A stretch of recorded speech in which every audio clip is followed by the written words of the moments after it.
అపర్ధాల చాటు నుంచి పంపిస్తున్న మీరు కూడా ఒక్క విషయం గుర్తుంచుకోండి. నేను ఖాళీ చేసిన జైలు గది నా కోసం ఖాళీగానే ఉంచండి. నేను తిరిగి రాబోతున్నాను.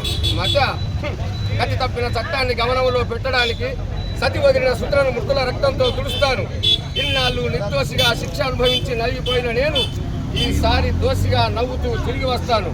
వసుంధర, వద్దమ్మా, ఆ పసిగుడ్డు ఆవేదనలోనూ అర్థముంది. చిందరవందరైపోయిన జీవితంలో పన్నీటి తల్లు కురిపించి ఉగ్గుపాలతో సంస్కారాన్ని రంగరించిన మిమ్మల్ని తప్ప కన్న తండ్రిని ఏ విధంగా గౌరవించగలదు, ఏమని ప్రేమించగలదు? అమ్మ, ఎత్తులు గుడ్డుగా పడి ఉన్న నిన్ను నేను వదిలిపెట్టి వెళ్ళిపోతే ఎత్తులు మడుగులో పడి ఉన్న నన్ను నువ్వు కాపాడావా తల్లి? జీవితంలో సగభాగం 4 రాతి గోడల మధ్య కాల్చేసుకున్నా బాధపడలేదు. ఏ నీతిని న్యాయాన్ని దైవంగా పూజించానో ఆ నీతి న్యాయం నన్ను హంతకులని వేలెత్తి చూపినా కలత చెందలేదు. సంఘం చట్టం నన్ను మానవత్వం లేని రాక్షసులన్నా తొడకలేదు. కానీ ఈరోజు ఈ భూమి మీద నా భార్య మిగిల్చి వెళ్ళిపోయిన ప్రతిరూపమే నన్ను అసహించుకుంటే ఈ గుండె కలుక్కుమంటుంది.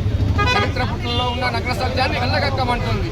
నీ తండ్రి సర్దార్ కృష్ణమానాయుడు ప్రాణాలు తీసే కసాయి వాడు కాడమ్మా. అమాయకుల జీవితాలలో ఆటలాడుకునే నరరూప రాక్షసులకు, జనారణ్యంలో తిరిగే రక్తం మరిగిన పురులకు ఎదురు తిరిగి పోరాడిన మృగరాజు.